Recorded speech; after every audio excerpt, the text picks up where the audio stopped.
Hindu law में Hindu marriage act आपने समझ लिया, हिंदू लॉ में हिंदू सक्सेशन एक्ट भी आपने समझ लिया। अब हमारे परिवार में एक और वर्ग है जिसे चिल्ड्रन कहते हैं, उनके संबंध में भी कानून है हिंदुओं के बीच में कि परिवार में जो बच्चे पैदा हुए हैं, जो बच्चे छोटे हैं, उनके हितों का क्या होगा। कभी फादर होता है तो मदर नहीं होती, कभी मदर होती है तो फादर नहीं होता, कभी कभी दुर्भाग्य से ये होता है कि ये दोनों ही गुजर गए, तो बच्चों का क्या होगा। बच्चे उनके साथ तो नहीं चले जाएंगे, बच्चे तो रहेंगे। तो बच्चों के पर्सन, जो बच्चे छोटे हैं, अभी एडल्ट नहीं हुए हैं, तो उनके पर्सन को और उन्होंने जो प्रॉपर्टी इनहेरिट की है, प्रॉपर्टी तो बच्चे इनहेरिट कर सकते हैं। सो मच सो कि अगर बच्चा माँ के पेट में भी है, एक दिन का है और वो जीवित पैदा होता है, तो वो भी अपने पिता की प्रॉपर्टी में उसका उतना ही अधिकार है जितना 50 साल के बेटे का। तो अब जो बच्चा छोटा है वो न तो अपने पर्सन को सुरक्षित रख सकता है और ना ही वो प्रॉपर्टी को रख सकता है। तो उसको जो प्रॉपर्टी तो वेस्ट हो गई कानून के फिक्शन में, लेकिन प्रॉपर्टी को वो संभाल नहीं पाएगा ना, तो खुर्द बुर्द हो जाएगी, दूसरे लोग कब्जा कर लेंगे। तो इसलिए कानून ने Hindu minority and guardianship act को एनेक्ट किया 1956 में, और उसमें बच्चों के पर्सन यानी बच्चों के शरीर और बच्चों से की संपत्ति को सुरक्षा की व्यवस्था की।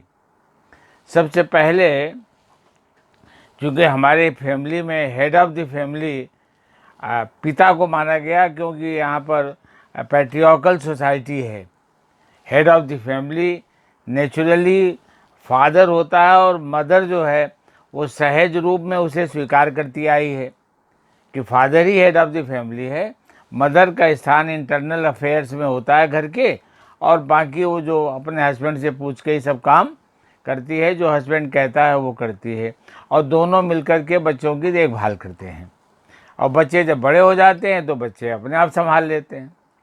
अब इसके संबंध में क्वेश्चन ये उठा कि मदर की क्या पोजीशन है गार्जियनशिप की। तो पहले तो गार्जियन सेक्शन 6 में 6(1)(a) में सबसे पहले गार्जियन फादर है, and after him the mother. देखिए सेक्शन 6(a) में natural guardian of a Hindu minor, उसके पर्सन और प्रॉपर्टी के मामले में, in case of a boy और an unmarried girl the father, and after him. Main चीज़ है आफ्टर हिम, जो आज का विषय हमारा रहेगा। आफ्टर हिम का मतलब ये नहीं कि जब भगवान को प्यारा हो गया तब मदर होगी, ऐसा नहीं है। आफ्टर हिम का मतलब है इन हिज अब्सेंस। और अब्सेंस जो है वो खाली ये नहीं कि फिजिकली अब्सेंट है तो मदर गार्जियन हो जाएगी। अगर ही इज इनकैपेसिटेटेड, वो अपने गार्जियनशिप को इस्तेमाल करने का, माइनर की सुरक्षा करने की क्षमता ही खो चुका है, तो भी वो अब्सेंस ही मानी जाएगी। मतलब वो साधु सन्यासी हो गए, महात्मा हो गए, हाँ, वानप्रस्थ हों चाहे सन्यासी हों, चाहे गेरुए वस्त्र धारण करके जंगल चले गए, काशी चले गए, हाँ, उज्जैन चले गए, हरिद्वार आ गए, तो तभी खाली वो अब्सेंट नहीं है।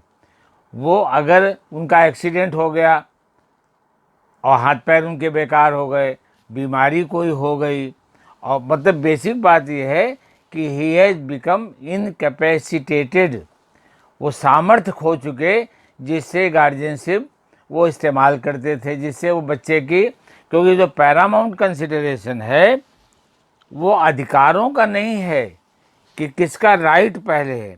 मेन बात है जो कंट्रोलिंग कंसिडरेशन है बच्चे की, वो है तो वेलफेयर ऑफ द चाइल्ड। अगर वेलफेयर करने की क्षमता आप खो चुके हो तो फिजिकली मौजूद होते हुए भी आप अब्सेंट हो। अब्सेंट का होता नहीं कि आप छुट्टी लेकर कहीं चले गए फिजिकली। अगर फिजिकल कैपेसिटी आपने खो दी है कंट्रोल करने की, जो गवर्न करने की, जो माइनर की रक्षा करने की, प्रॉपर्टी की या पर्सन की, वही खो दिए हो, तो बेसिक कंसिडरेशन है वेलफेयर ऑफ द चाइल्ड। इसको सुप्रीम कोर्ट ने बहुत अच्छे से 1973 में ही डिफाइन कर दिया था। जो एससीसी 1973 में रिपोर्टेड है, ये एआईआर 1973 में रिपोर्टेड है। केस का नाम है रोजी जैकब वर्सेस जैकब।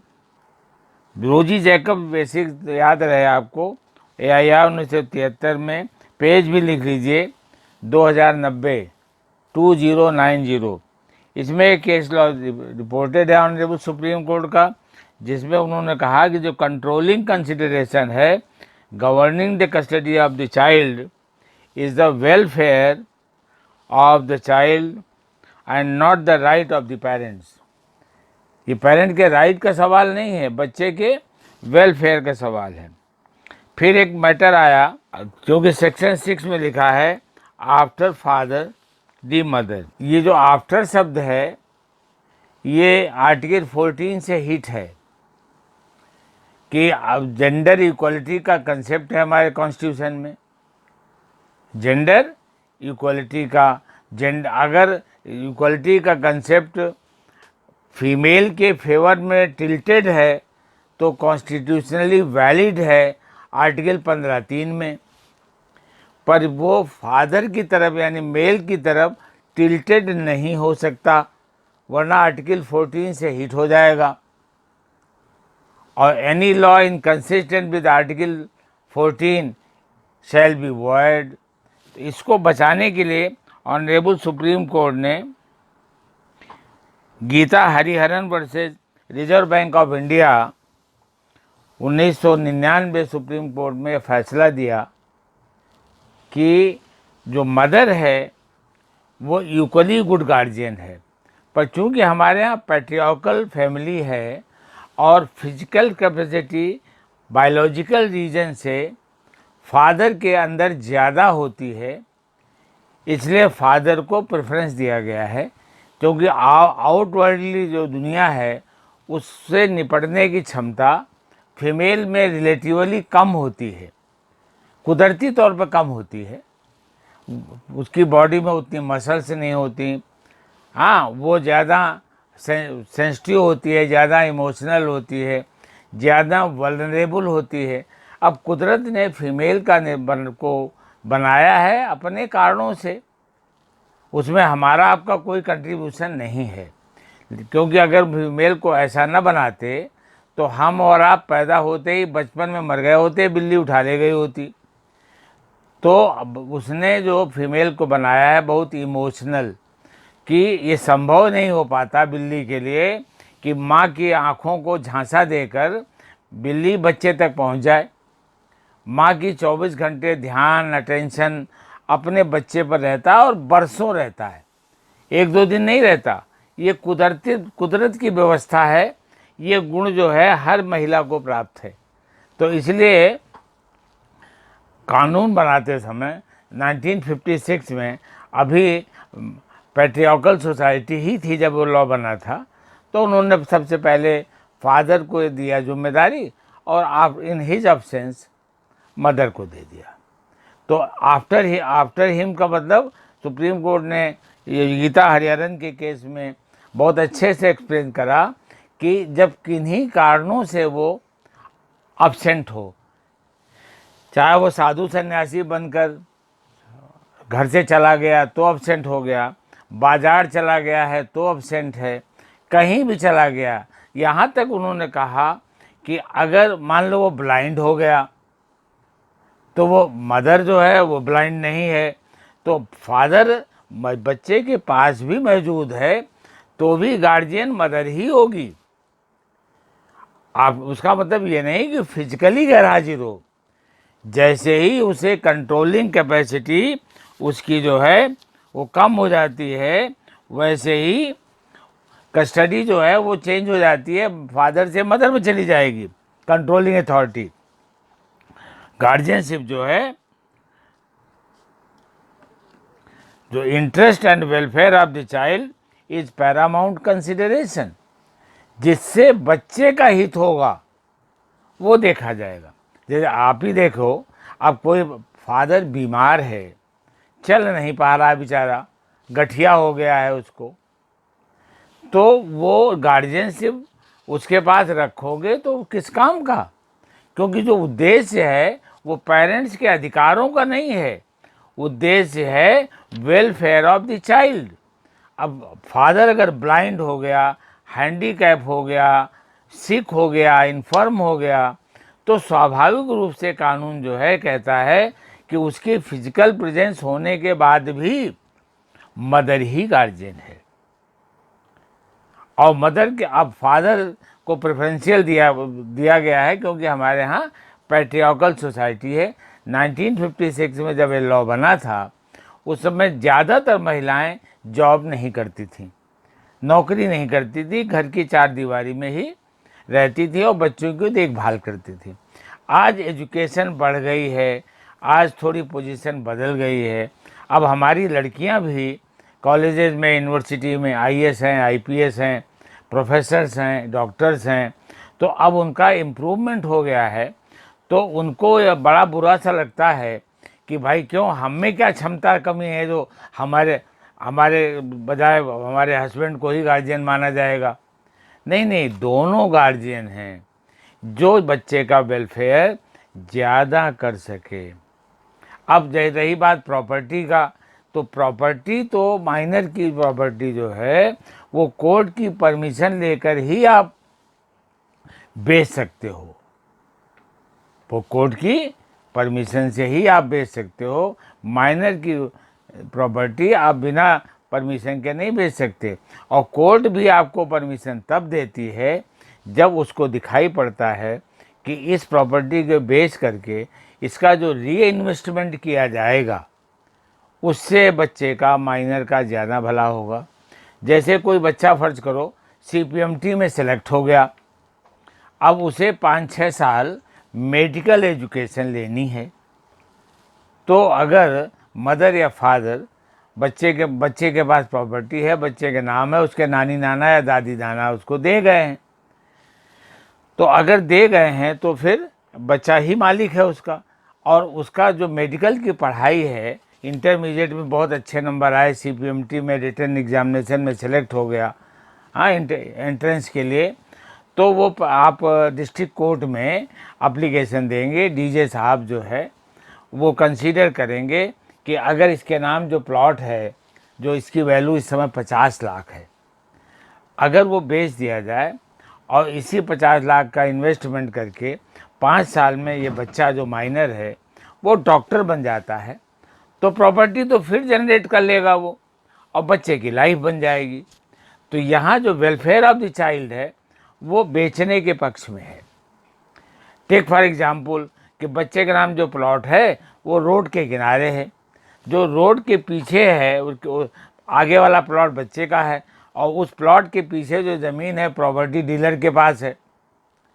वो ये प्रपोज करता है बच्चे के गार्जियन को कि अगर ये आगे वाली प्रॉपर्टी आप हमें बेच दें तो हमारे लिए पीछे के प्लॉट के लिए रास्ता खुल जाएगा, तो उसकी वैल्यू बढ़ जाएगी।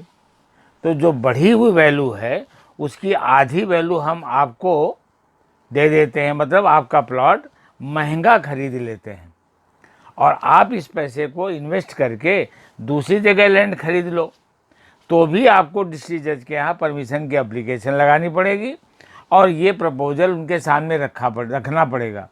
और डीजे को भी ये ठीक बात लगेगी कि अगर ये प्लॉट बेच करके ज़्यादा प्रॉपर्टी माइनर की बन जाती है तो इसमें कोई बुराई नहीं है, तो वो परमिशन दे देता।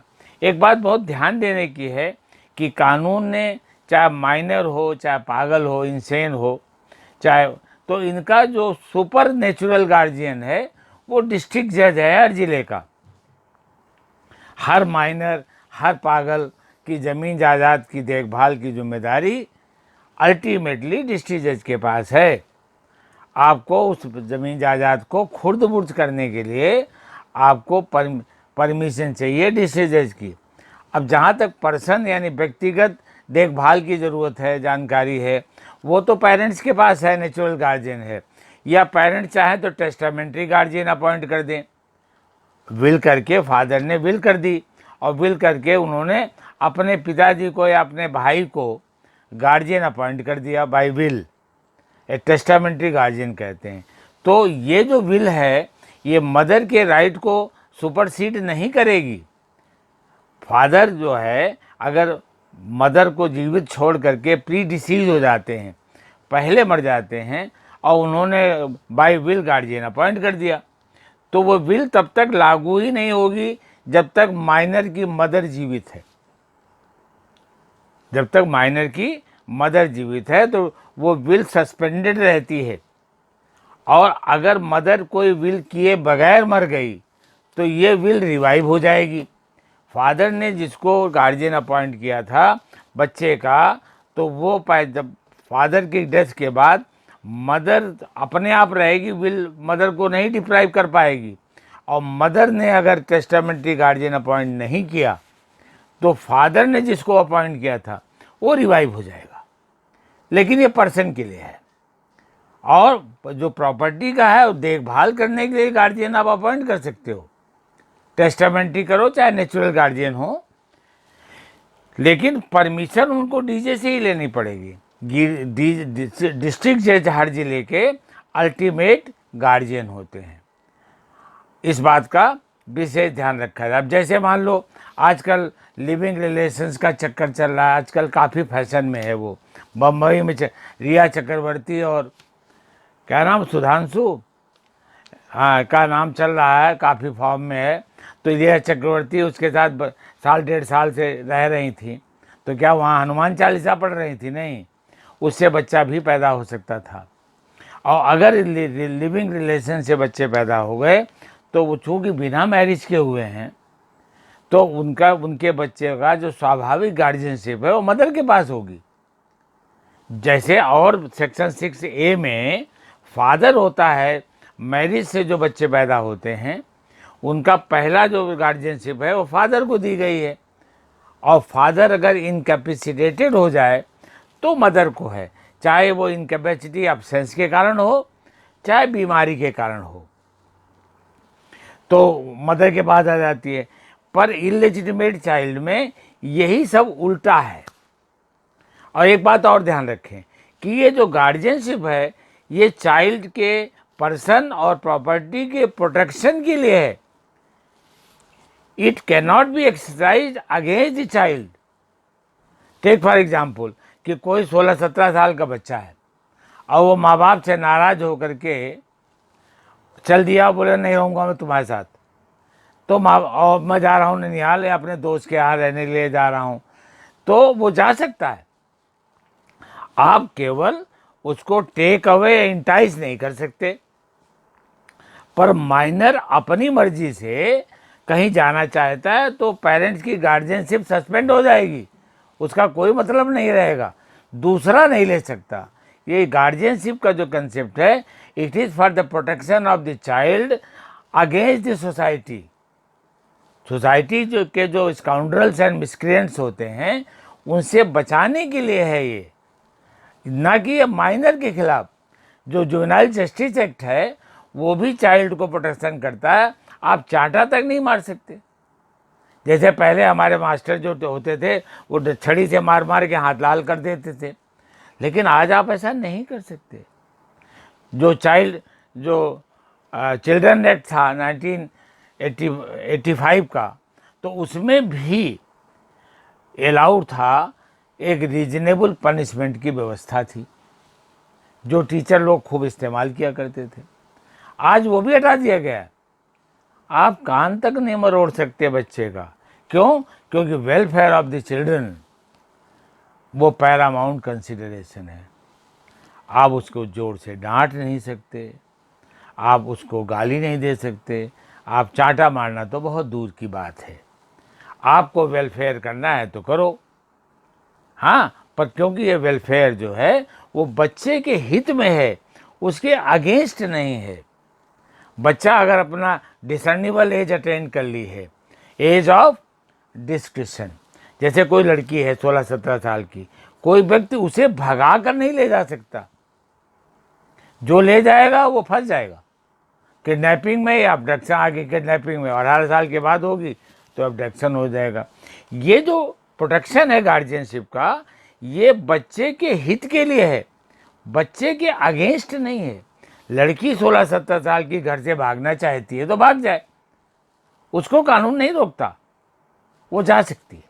कानून ने नहीं कहता कि चूंकि तुम 18 साल से कम हो तो तुम घर छोड़ के नहीं जा सकती। अरे घर तो बहुत दूर की बात है, वो पेरेंट्स को छोड़ के जा सकती है। वो ये भी कह सकती है कि मैं इनके साथ नहीं रहूँगी, मैं कारण नहीं बताती, मेरी मर्जी नहीं है, मैं इनके साथ बिल्कुल नहीं रहना चाहती, तो न रहे, उसको उसके अगेंस्ट कोई कार्रवाई नहीं हो सकती। तो जो वेलफेयर ऑफ द चाइल्ड है आज के डेमोक्रेटिक सोसाइटी में, वो पैरामाउंट कंसिडरेशन है, क्योंकि children are the future of the nation, children are the future of the nation. हाँ, एक बात और बता दूं इसमें कि जो गार्जियन एंड वार्ड्स एक्ट है वो हिंदू माइनॉरिटी एंड गार्जियनशिप उसका पार्ट है। गार्जियन एंड वार्ड्स एक्ट जो है उसका हिंदू माइनॉरिटी एंड गार्जियनशिप उसका हिस्सा है, पार्ट है, उसके इन डेरोगेशन नहीं है और इनकंसिस्टेंट नहीं माना जाएगा। उसी के साथ ये सप्लीमेंट्री एक्ट है, कुछ चीज़ें इसमें अलग से दी गई हैं, वो अलग से लागू होंगी, बाकी ये उसका हिस्सा है। गार्जियन एंड वार्ड्स एक्ट जो है वो सेकुलर एक्ट है, सभी धर्मों पर लागू होता है, और Hindu minority and guardianship act केवल हिंदुओं के लिए है। अब जरा ध्यान से सुनिए कि अगर किसी व्यक्ति ने प्रॉपर्टी गिफ्ट कर दी बच्चे को, दादा ने, दादी ने, नाना ने, नानी ने और कोई रिश्तेदार नज़दीक के, ऐसे खामखा में तो कोई गिफ्ट करता नहीं, अगर गिफ्ट कर दिया और साथ में प्रॉपर्टी ज़्यादा है, क्योंकि ये मृत्युलोक है, आपके पास 50 बीघे ज़मीन है तो भी आप लेके नहीं जा सकते, यहीं छोड़ जाओगे, तो आपने अपने नज़दीक के किसी बच्चे को जिसको आप प्यार करते हो उसको गिफ्ट कर दिया। अब प्रॉपर्टी खुर्द बुर्द ना हो जाए इसलिए आपने गार्जियन भी अपॉइंट कर दिया, ये आप नहीं कर सकते। गार्जियन तो या तो विल के द्वारा अपॉइंट हो सकता है, पेरेंट्स के, फादर या मदर के द्वारा, या कोर्ट से गार्जियन अपॉइंट हो सकता है। आपको कोई अधिकार नहीं है, आप प्रॉपर्टी उसे गिफ्ट कर दोगे तो प्रॉपर्टी तो गिफ्ट करते ही बच्चे की हो गई, ये रिटर्न बैक नहीं होगी। पर जो गार्जियन आपने अपॉइंट किया है वो उतना पोर्शन उसका वॉइड होगा, गार्जियन उसके पेरेंट्स ही रहेंगे unless they are declared disqualified by the court. मैंने कहा ना, कोर्ट जो है वो सुपर गार्जियन है सबको उसका। अब जैसे आपने सोचा कि कोई लड़की माइनर है और आपको बहुत पसंद है, आपने सोचा कि शादी हो जाएगी तो हमारे साथ ही रहेगी, हम दोनों रहेंगे, आपने अपना मकान उसे गिफ्ट कर दिया। वो माइनर है 17 साल की, आपने गिफ्ट कर दिया, ठीक है कर दो, आपकी मर्जी। और गिफ्ट करने के बाद में उस लड़की ने भलमनसाहत दिखाई और आपके साथ शादी भी कर ली, शादी हो गई, और शादी होकर बारात लेके आप वापस चले गए। लड़की अभी माइनर है, आप ले जाओगे तो 376 में फंस जाओगे, पॉक्सो एक्ट लग जाएगा, protection of children from sexual offences act, उसमें आ जाओगे और 375 में भी आ जाओगे, क्योंकि दोनों में 18 साल मिनिमम होनी चाहिए। हाँ, आप उसे ले जाओगे ना तो पत्नी के रूप में रखोगे तो आप फंस जाने का खतरा है। तो आपने कहा हम 1 साल बाद गौना लेंगे। अब आ जाइए, provision of child marriage act उठा लीजिए 2006 का, उसमें सेक्शन 3 में ये मैरिज वाइडेबल है। तो मकान तो आपने गिफ्ट कर दिया, द मोमेंट का आपने गिफ्ट डीड साइन करके उसके नाम कर दिया तो वो मकान उसका हो गया। अब सेक्शन 3 में मैरिज को उसने वॉइड, नल एंड वॉइड करा दिया, क्योंकि 18 साल से कम है वो, और उसके बाद 2 साल का टाइम है उसको चैलेंज करने का, चाहे तो माइनर रहते चैलेंज कर दे थ्रू गार्जियन, हाँ, और चाहे तो माइनरशिप जब उसके 18 साल में टर्मिनेट हो जाए तो 18 से 20 तक 2 साल का टाइम है। तुम तो गौने का इंतज़ार कर रहे हो, है ना, कि अब गौने में हम अपनी बहू को, अपनी पत्नी को विदा करा कर लाएंगे, और उसने मैरिज को नल एंड वॉइड करा दिया, तो मकान भी तुम्हारा चला गया और बीवी भी तुम्हारी चली गई। तो ये ध्यान रहे कि ये जो गार्जियनशिप की जो जिम्मेदारी है ये बहुत वाइड है, और इसमें हमेशा वेलफेयर ऑफ द चिल्ड्रन देखा जाएगा। तुम्हारा मकान माइनर के पास चले गया तो वेलफेयर तो हो ही गया ना उसका। Thank you very much.